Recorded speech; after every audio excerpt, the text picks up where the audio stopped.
over 26,000 institutions, you've pretty much been groomed to lead. Now, I'm just setting out the foundation now, whether you either go into academia or you choose to go into the research space. Fortunately, I come from the materials engineering platform, where even if you're involved in academia, there's no way you cannot work in industry. You're consistently consulting, you're consistently contributing, and you're consistently playing a big role in terms of how you impact industry. So don't limit yourself to marking a script or writing on a chalkboard. I'm not saying those are bad. Those are critical to generate or develop the next level of future engineers or future people in the architects or construction economics and management, or even if you're not from our faculty, from other different disciplines that you belong to. But do not limit that in terms of the institution that you're in. You have a remarkable impact that you can make in medium to upper level governance structures within, not just in our country, not just in the continent, but in the world, because this is a world ranking. Let's keep that in the back of our minds. So this is great, yay. What does it mean? I'll give a very, in less than maybe 2-3 minutes, what the research I have fortunately had the opportunity to come to South Africa and study at WITS meant for me. I was fortunate to come here and get involved in working with cemented materials, which really mean working with ceramics and metals to develop abrasive and hard materials that are used for predominantly machining or in the manufacturing industry. So I've been fortunate to work, this is part of my PhD. I was developing particular materials and alloys that were going to be used, which are currently used in the 787 Boeing aircraft. I think we all are aware of this. My key focus was in the engine blocks, so there's different levels of titanium that are involved there. And I was actively looking at developing materials that can actually help manufacture components, which are typically very difficult to machine and develop in the aerospace sector. And I was quite fortunate to be able to get enough exposure through the work that I did that allowed me to launch into several other industries, including the automotive industry. Now, that's a big, big industry for South Africa, which is something we recognize, but it's a it's a growing industry on the continent of Africa. Automotive industry is really going to blow up in the next 10 to 15 years.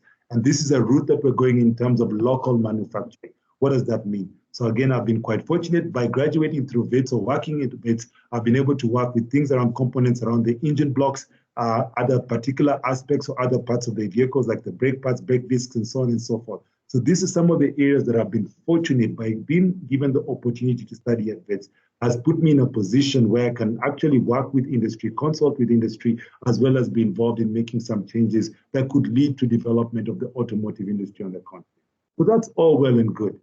But let's now bring it back to Africa. But let's look at it from 3 different landscapes. The industrial age.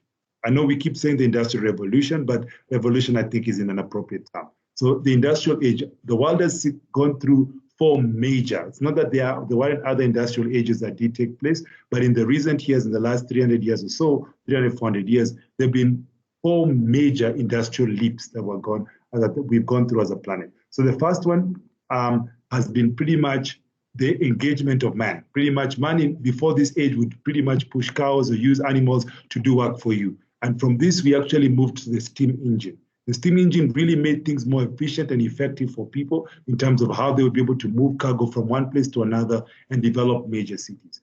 From the steam engine, well, from man to moving to steam engine, that allowed for us to get electricity. Electricity came about pretty much in the 18th century, and in that allowed us to be able to create automation. So yes, you are still making large amounts of industry through using of a lot of manpower still, but man could really scale up because you had electricity that played a key role in terms of that industry. So that really pushed different industries forward in different parts of the world.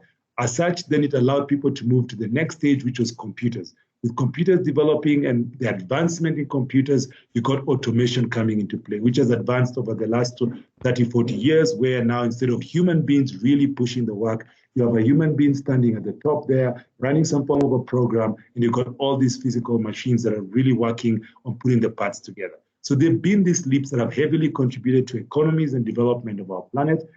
And the last step, obviously, is where we find ourselves, which is known as the Internet of Things. Now, Africa has been playing catch-up in terms of the different industries we've been exposed to. But we are now fortunate, and I use the word fortunate to very, very carefully here, to be involved in the next step, which is pretty much looking at the interconnectivity of things. I know we're calling it the fourth IR. I don't believe in the industrial revolution word, but the fourth industrial age. That I think makes more sense. We're living in a world where and this is where we're going, through the kind of development of different access to a computer, a phone, access to Bluetooth, access to, you can literally move parts, move vehicles, move machines remotely. And that's becoming a big word. We find ourselves in remote learning today. You can remotely operate devices and machines. And what does that actually start to mean for a continent of Africa that may have missed out on being a pioneer in the initial industrial ages that took place? Africa is getting connected. Africa is getting wired. How do we start to think around the research that we're dealing with now? How do we start to connect it to devices, to structures, to telecommunications, to connectivity that can start to do really huge things on the continent unlike ever before?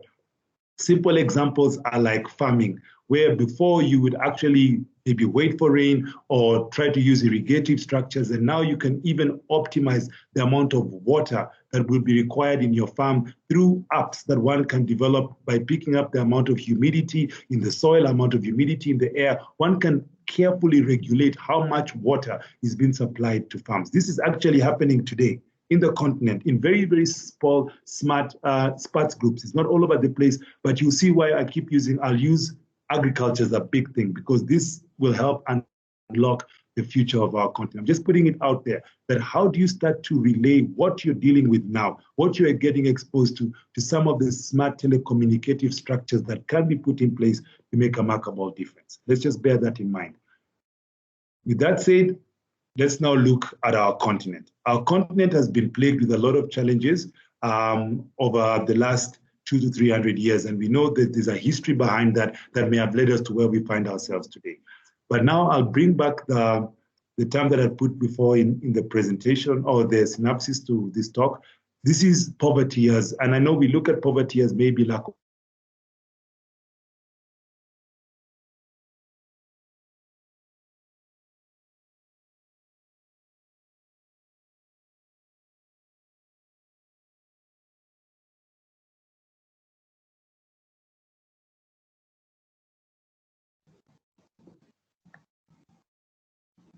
Hello?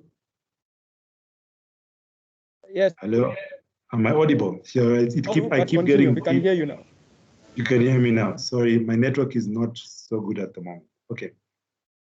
Then let me continue. Sorry about that. Anyway, so I come back to this definition, and I hope if there's anything you take out of this talk today, there'll be 2-3 things I'm hoping you take out from, but one of the major ones is this. Poverty, as classified by the United Nations back in 1998, is the inability to have choices and opportunities. This means that you can't find a diligent, hardworking, driven people that just don't have the resource capability to translate those kind of gifts into something meaningful for change. Now that's heartbreaking. And this is where we are classified in terms of some of the challenges we have. As a continent, we've got people with hunger, with drive, and an ability, if given the opportunity, to make a remarkable difference. But because of some of the challenges we look at in the next few minutes, we have a large portion of our continent that finds itself in a space where they're not able to capitalize. I mean, we know about the mineral wealth we have in our continent. We know about the agricable land, we have in our continent, can be converted into food security. We know about the different platforms that can exist within our continent, the minerals, the oil, access, like I've said, to different resources that could be available, but there's an inability to have the choices to even do that or the opportunities to facilitate that. And one of the things I believe as people who are grateful and are thankful to God, and I'm grateful to God to have had the opportunity not just to go to university, but even go to higher education beyond, postgraduate studies, where I could specialize in a field that can translate to something that can change manufacturing on the continent. Let's have in the back of our minds that we can play a critical role in making it possible for people to have these opportunities and to have these choices. That's what I'm hoping to drive home with this presentation. So what are some of the challenges that plagues us as a continent?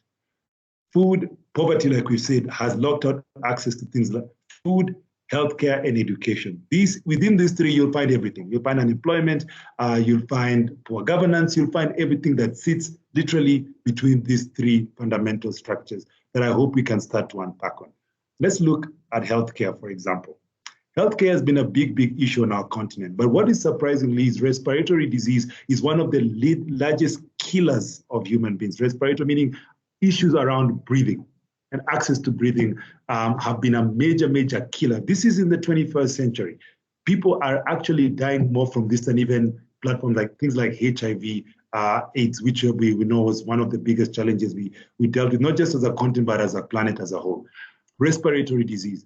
And if you just do a little bit of research, because everyone here should be a researcher, you'll find that the biggest driver, one of the fundamental issues that leads to respiratory disease death, is the fact that a lot of people in our continent of Africa depend on firewood as a primary heating source. Meaning you've got mothers. In fact, one of the largest killers of children today is respiratory disease, because you have mothers trying to cook maybe in particular small informal structures which they're cooking in, and because they're using firewood, for example, which is not a really good, because of kind of the carbon fumes, the carbon monoxide fumes that are released when you burn through firewood, this actually leads to issues with lungs, and children can be born in homes like this, and this catches up with them a little bit later in life, leading them to death. We're living in the 21st century. So this tells you energy is an issue. I'm just bringing it out there. Access to stable energy that can move away. When I say access to stable, reliable, and affordable energy, that people within our continent who are living in under disenfranchised communities can move away from that to something more reliable, more accessible, more user-friendly in terms of how they can engage and use it, make a difference in terms of how they cook. Because man must eat. And if they're depending on something that's accessible by cutting wood from trees, this leads to pretty much death. So energy comes out as an issue. One of the other things I wanted to talk about is things like diarrhea, meaning safe and sanitary water to drink. Water is all over our continent. It's not fully distributed everywhere, but water that is healthy, when I say healthy, it's fit for human consumption, is another issue. And access to clean environments that can lead to things like diarrhea. This is another area that leads to a lot of infant mortality. So some of these are things that I want us to start to think about. Where am I in the kind of space in terms of work I'm doing, whether I'm in education, whether I'm in engineering, whether I'm in architecture, whether I'm in the sciences. These are some of the things I want us to start to think about, with a key aspect I've talked about, respiratory disease. This is one of the largest killers of people in our continent. We're not talking about famine, we're not talking about war, we're talking about breathing. Access to breathing becomes an issue that's taking out our people. Let's remember that in the back of our minds. Food is another major issue that we want to look at. On the continent, we're about 1 billion people today. About 25%, that's 220 million people on the continent are classified as undernourished. This is by the by FAO, which is one of the articles. You can read on it if you want. You can take a picture of that and go look to it. And we're living in a continent that's got really a lot of arable land. Live around the Sahara region, which sometimes is a little bit complicated, but within the continental space, farming was one of the big things that drove a lot of the agriculture communities before we even went into the new ages around colonization and beyond. So access to food is a major issue. And some of the areas that really lead to this are, one, climate change. That's playing a major role in terms of how it's shifting different climatic patterns and it's affecting different vegetations. But conflict is a big area, population increase. But one of the biggest issues is urbanization. Urbanization has played a critical role in terms of people moving away from areas where they would naturally farm and get access to stable, reliable, and accessible food, and move to cities where they're looking for employment and jobs. Remember, this is all going back to access to a better life.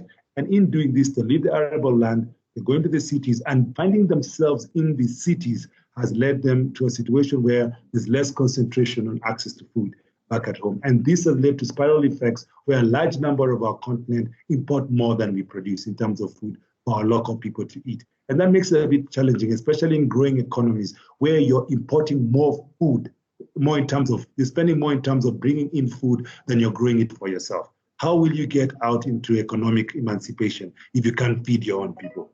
That's a big question to start to ask. So around food, in terms of agriculture, how is what you're doing and what you're getting exposed to playing a role in terms of how you can make a difference in terms of urbanization into access to food? Let's think about that. Then education. Sorry, I'll just move this away. Education is a big one. And this is a space where I find myself in. Part of the reason why I ended up in the academic development unit. I saw this statistic actually back in 2013, and it sort of changed slightly over the last couple of years. When you look at Africa, for example, being compared with different continents, Africa is projected to double in numbers by 2050. So if you look at Africa and Europe, this is sort of what our numbers look like. And then you've got China and the United States. Right now, we're looking at about 1 billion people compared to Europe of about 700 million people. By 2050, you're looking at about close to 2 billion people as projected in terms of models, in terms of where we're living if there's no different pandemics that keep coming every 10 years or so. So this is what we're looking at in terms of numbers compared to the rest of, this is Euro-Africa, you're looking at even China will slightly increase in numbers, but not at what Africa will look at. And now this starts to bear the question to all of us who are attending this talk today. Already with the resources we have, we are battling. Access to employment, access to resources, so that everyone can have some form of a markable or better life. In the next literally 30 years, most of us will be around in that time. You're looking at a situation where the continent could double in numbers.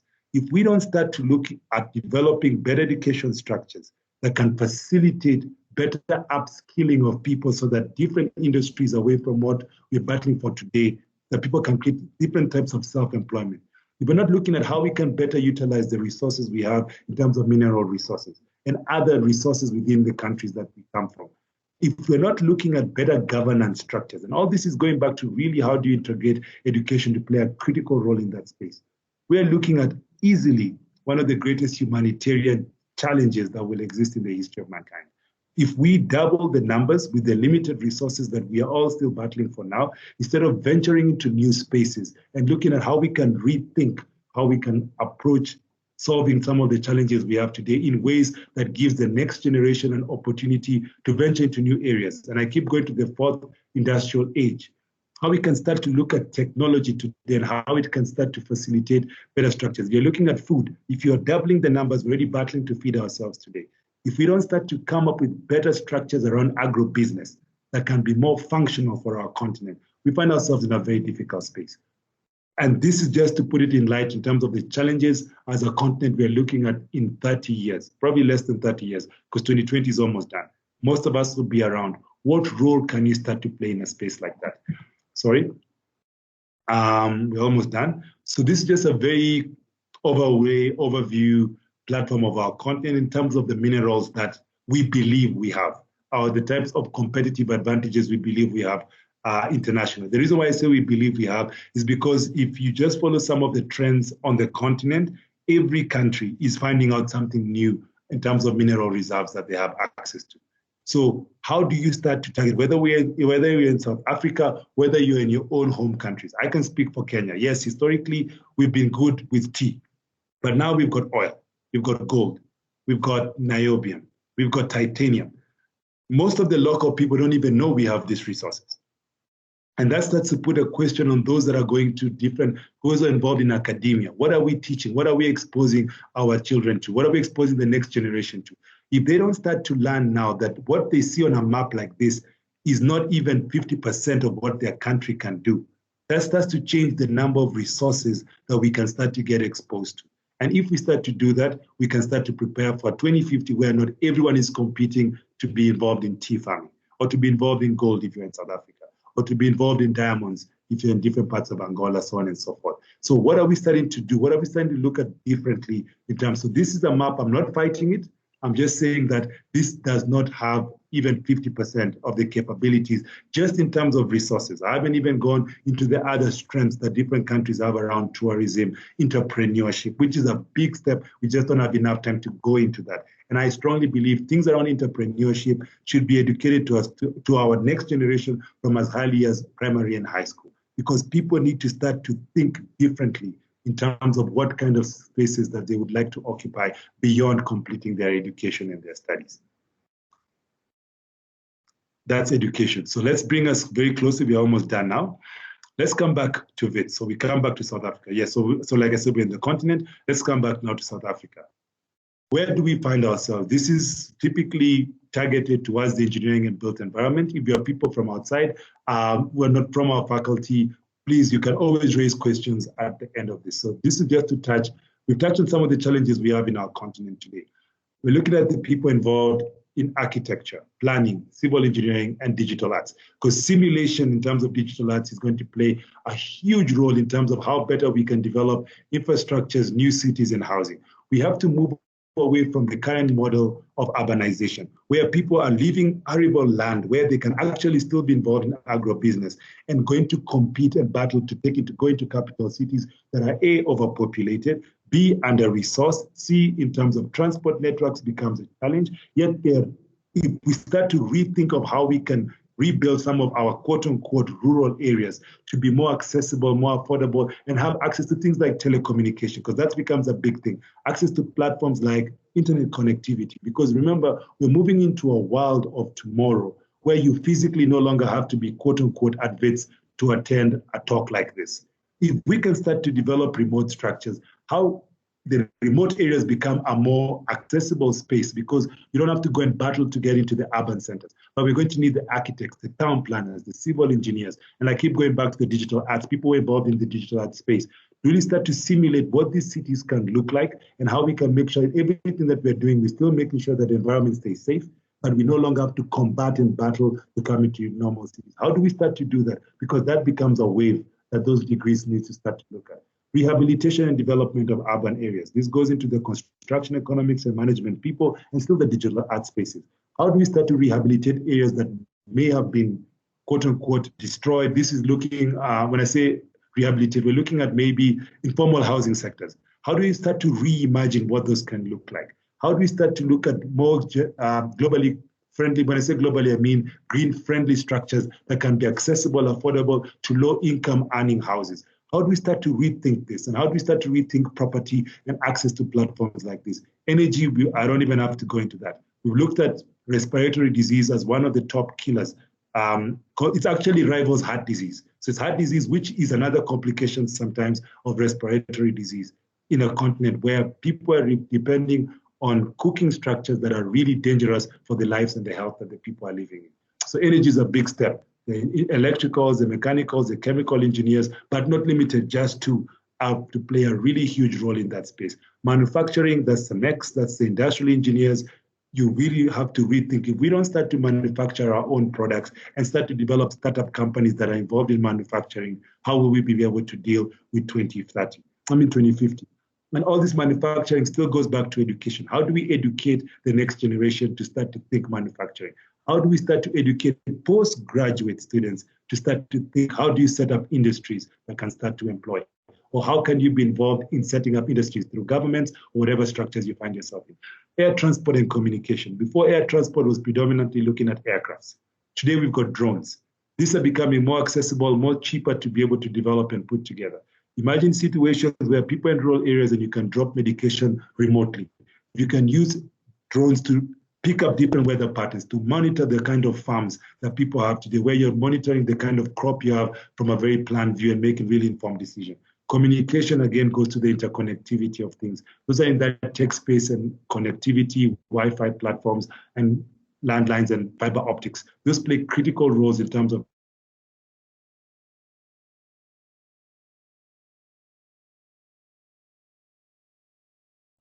the world. I think, okay, good. Is it back? Have you lost me? No, go ahead. I'm so sorry. The network might not be so good. So anyway, I'm actually done. So minerals and new minerals, that involves the METs, the miners, the chemists, the industrial engineers. That's the space they need to occupy. Technology and medicine. Before, medicine was limited to people who were doctors, not anymore. Medicine involves a lot of technological developments up to today.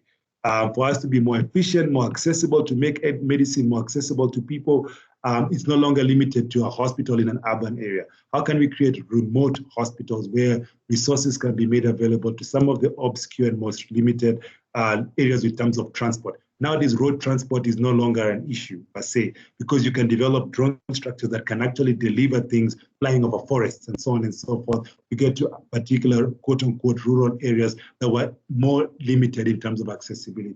This is some of the spaces. Let's start to think differently in terms of how this can be made available. And if technology is done the right way, doctors can actually have virtual consultation sessions with some of their patients and use different structures, like I said, like drones and all, where you can actually deliver medication to areas that would have costed so much money to build roads that would be able to make sure trucks can deliver that.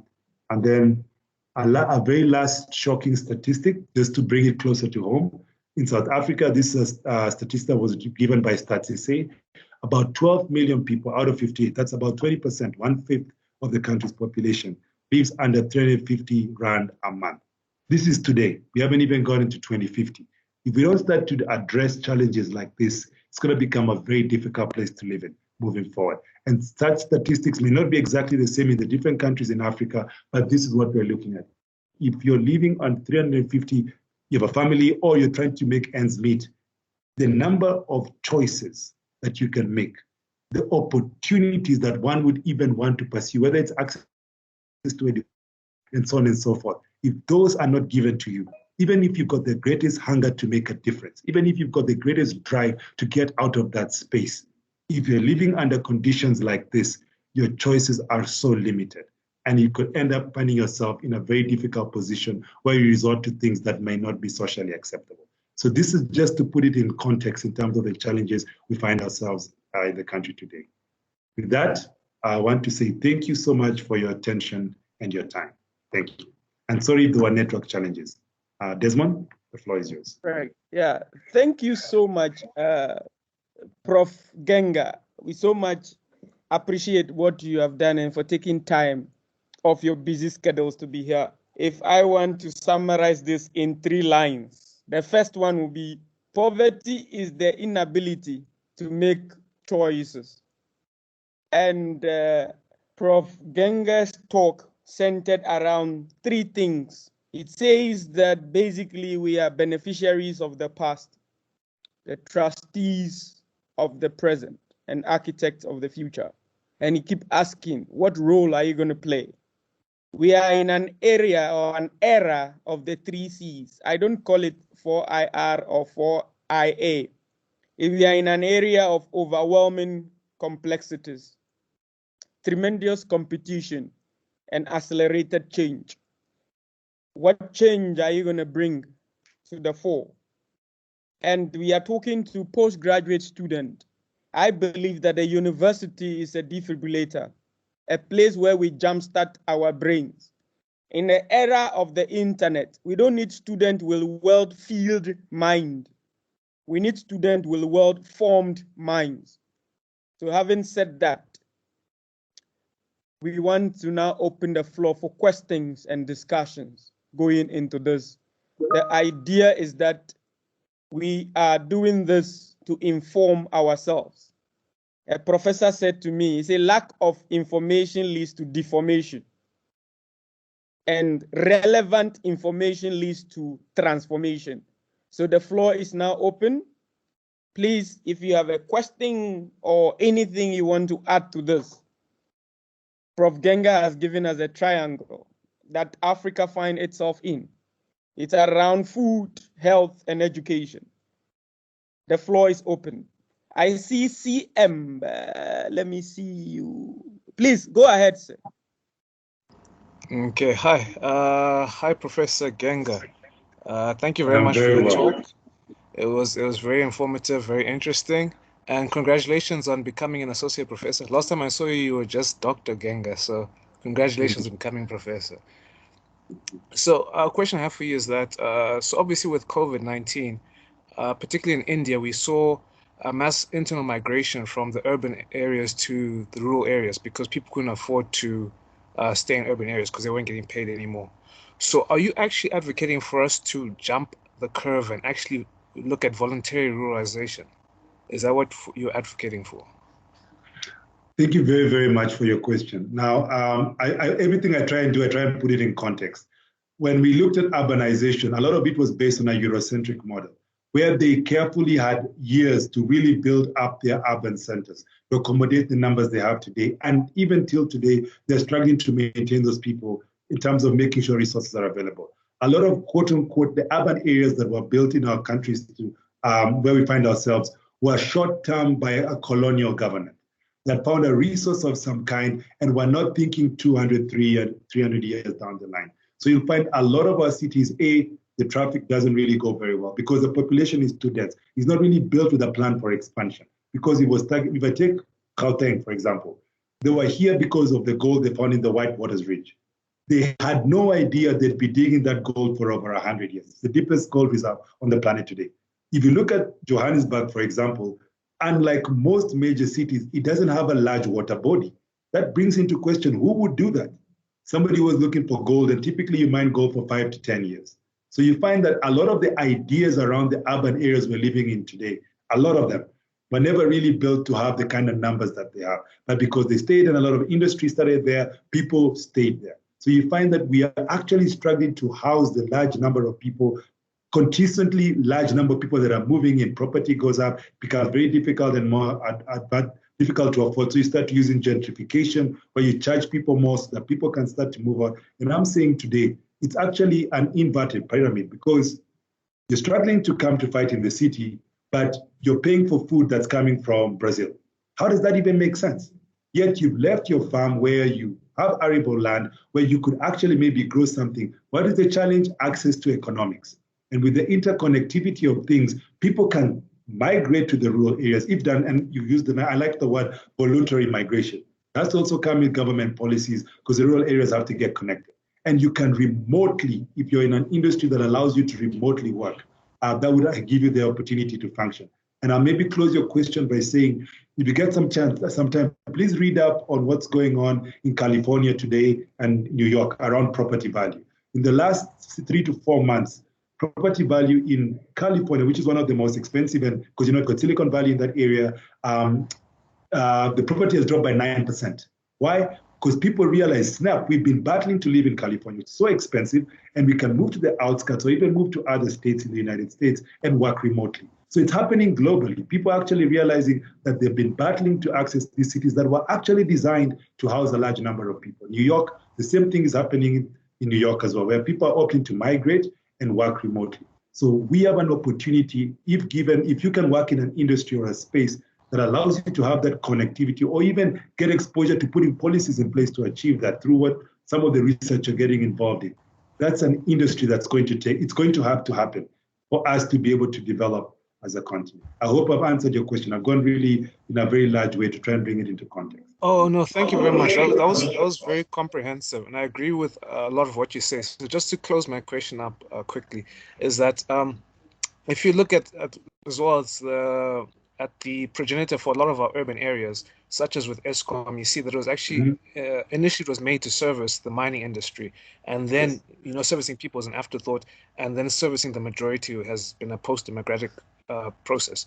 So if we look at the drivers for voluntary rural migration, what industry do you think would be the key driver for that? You have mentioned interconnectivity, you've mentioned architecture, the industry of architecture, the digital planners and so forth. What do you think is the key driver in that process? I think there'll be three. You got to have energy, access to stable, reliable energy. You have to have access to opportunity, meaning if I migrate back, I don't have to physically be involved in the HQs, headquarters in those cities, but I can still afford to live. So you have to have energy, opportunity, and my last point is going to be connectivity. These are three industries that they need local governance, but private startups can get involved in these three spaces because if you can provide remote energy to regions where, because you've mentioned Eskom, for example, which is a big issue, and a lot of remote areas really battle for reliable, sustainable energy. If you can get the energy situation right, and you get the connectivity situation right, and opportunity, and I really drive on opportunity. Urbanization is driven by opportunity. If you can just give the people opportunity, I'm telling you, a lot of people will leave this place. They don't want to be dealing with this hustle and bustle of the. These are people born for the city, and most people are not. Create those three drivers in the right space, people will migrate back. I believe so. Thank you so much. The next person is Lindo Kuchle. Can you please go ahead? Okay, thank you. I'm conscious of time, so I'll just get straight to it. Prof. Ganga, first of all, thank you very much. Look, your topic today is very interesting, and as much as you probably might want to shy away from it, but it does have political undertones. You did obviously mention that Africa as a whole is actually playing catch up.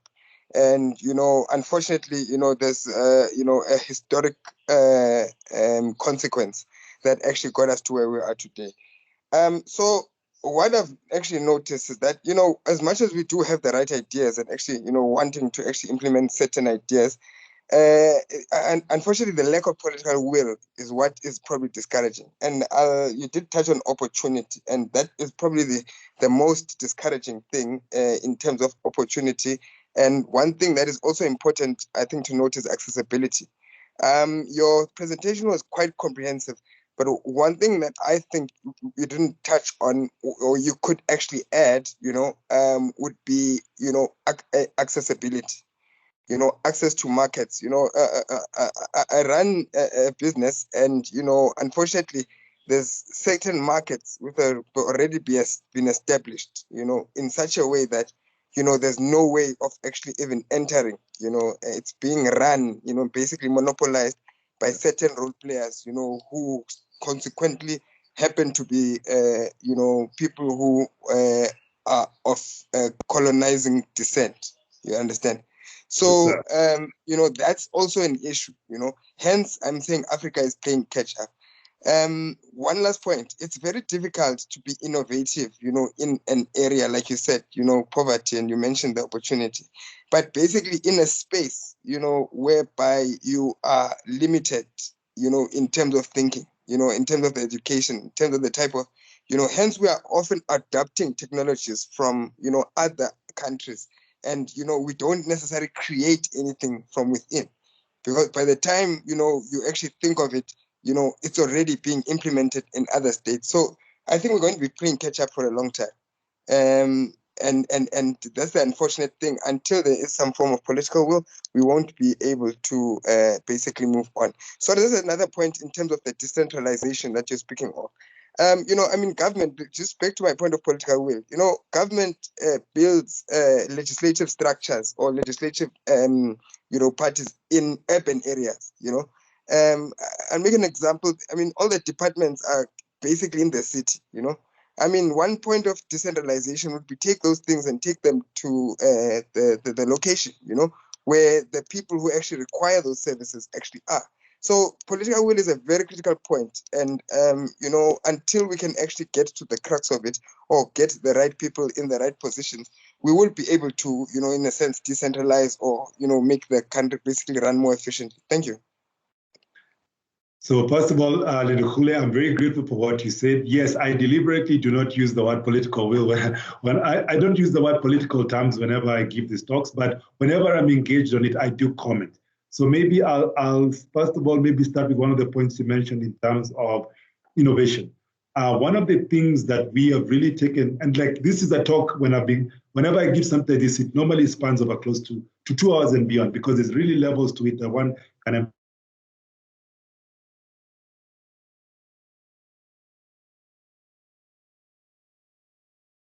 I lost him. Yes, I think he's going to join in. I think we're having a connectivity issue. Hello, is it back? I'm so sorry, and I'm actually at Wits. I don't know what's going on. So I think I'll keep my answer very, very brief, because I see Ibrahim as a question. Innovation is something that we really do very, very well. In fact, allow me to go further by saying innovation comes very naturally to the African mind. We have somehow allowed that to skew off from ourselves. If you look at a lot of, when I say Africa, I mean continent of Africa. So I'm not just saying the whole continent as a space. If you go and look at children playing, all the way when you go and look at even some of these remote, really rural areas, you'll find some very adaptive structures that are put in place for them to be able to function in that space. We completely think outside the box, and we've really sort of bottlenecked this innovation to look a very specific way, because there's maybe some financial outcome that needs to come from it, which I think we've limited ourselves. And one of the points I want to add to that is I'm a product of that. And I only learned it when I went overseas to do some of my presentations that really led me to where I am today in my research, where I was speaking to some of the really pioneers in the industry which I'm involved in. And they kept telling me, how did you think like this? And I kept responding well, we didn't have this, so we made a plan.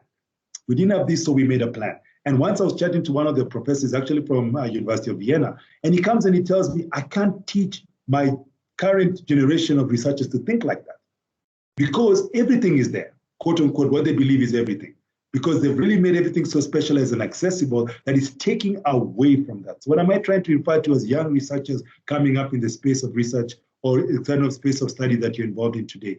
Do not be shy from making an alternative plan that you believe can be successful, because that's what teaches innovation and creative thinking. And political goodwill, that's a topic for another day, which I don't want to go into at the moment, but it's completely unavoidable for one to be able to achieve some of the milestones you want to achieve today. However, with so many changes that are happening today, I still believe this particular generation can be key advisors to that political will. I would know, because I'm involved in a space like that as well.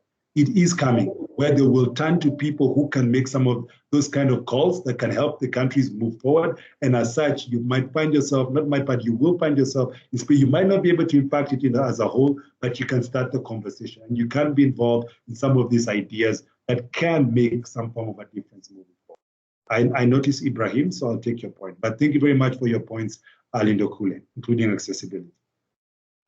Dr. Ibrahim here. Dr. Rodney, yes, for that amazing talk. By the way, I'm actually originally from Somalia, your neighboring country. Welcome. My brothers, we play good basketball with you guys. Yeah. What I wanted to say was, what you see in Africa normally is that the collaboration within Africa is actually very minimal, whether it's between governments, whether it's between business in Africa and so on. And I was reading, was it last year, that there was this thing, African Free Trade Agreement.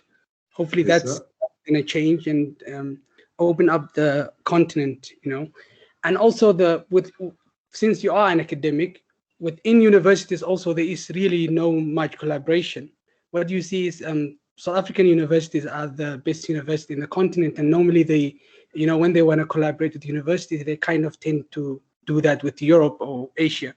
Okay, so I mean, what do you think needs to change on that front so that there is a collaboration between African institutions? So first of all, thank you very, very much, Ibrahim. I'm so glad to hear our brother who's here with us. So I'm grateful to see, and I'm glad that everything's okay where you are in Somalia at the moment. I think I just want to comment very briefly on two things. So one of your points in terms of Africa collaboration, it's actually happening as we speak. I'm involved in a project that's continental-wide, where we are actually making connections with different universities all over the continent that's targeting by 2024 to have developed a network, which will create access to materials engineering resources such as secondary electron microscopes, transition electron microscopes, atomic force microscopy. Why are we doing this? Because I'm one of the champions of this project. The reason why we're doing this is, if I didn't come to BITS, I would not be the materials engineer I am today because of the resources we have today. So what we're doing is we're actually creating those interconnected platforms where researchers from all over the continent, we've already completed East Africa, and now we're moving to the West before we go to the North and then Central. The rationale behind it is opening platforms where if one is a researcher and needs to send their students over to South Africa, or students from maybe Mali have to go all the way to Kenya because they've got access to certain resources, that is coming. I see Arua is there. We're also developing what we call the Africa Society of Microscopy. All these conversations are happening. And I'm glad you've also talked about the free trade agreement. That's also going to play a critical role in terms of how we relate and engage. And it also touches on Lindo Kule's point around markets. How do we make access to markets available? I'll give something away that if you follow some of the news, like this is happening as we speak. There's a really strong drive for a collaborative structure, for example, in East Africa, where they want to open borders where we can intertrade with one another. Why? Because it just makes economic sense to do that today. Before, it made sense, quote unquote, to go overseas, but now you really literally realize you can actually make more by cultivating and developing local industries that can trade with one another on a continental space. So the drive is there. I know it's taken time, but one of the things I think some of my colleagues are aware, I keep referring to the point that let's be fair on ourselves. Time is such a critical thing. Sometimes some things, they can be great ideas, but the time that is required to translate them may not have been right. And I strongly believe there's becoming such a more conscientious drive towards that space. And I think that's the best way I can say it, Ibrahim. Okay. Thank you. Thank you, Ibrahim. I'm glad to hear from you. Any other questions or comments, please?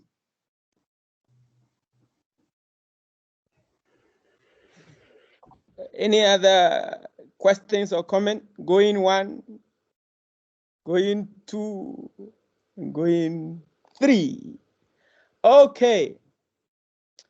Thank you so much, Prof. Genga, for your time and for the incisive and well brought out things that we have to ponder upon. Folks, it is now that, like they said, the ball is now in your court. What are you going to do about it? It's about food, it's about health, it's about education. And I trust that as we move on with our research, as we do all the things we need to do, we will get to that point where we'll be contributing to the solutions and not becoming part of the problem. On this note, in 2 weeks' time, we are going to have a very research-driven webinar where we'll be looking at the elements of research, how to do your data analysis, how to collect your data, how to do experimentation. So please watch out for that. Also, I had put in the evaluation link. So please go there and evaluate the webinar and share your thoughts with us so that we can tailor these webinars to your very needs. On this note, once again, I want to thank the university through the Dean of the Faculty of Engineering and the Built Environment, the Office of the Academic Development Unit, the Director, Professor Genga, the team that made this thing possible, from Mahlati to Tabato to all the student support, and also to thank you all for your patience, your time, and for coming to share this platform with us. Let's go out there and be the change we want to see. On this note, sorry, Desmond, do you mind if I just make one last closing comment, if you don't mind? The last comment I just want to ask is, as peers, as colleagues, let's no longer look at ourselves as individual silos as limited to one country. We are so much stronger together. For us to make that, to move that needle, or to move the dial on that gauge, is really going to take a concerted effort from our continent. And so one of the things I'd really strongly advocate is take the additional time, not just to limit what you're doing in terms of your research, definitely make it relevant to your home country. It's very important to do that, but learn and know what's going on the continent space. For too long, we've locked ourselves into limited ideologies within our own country spaces.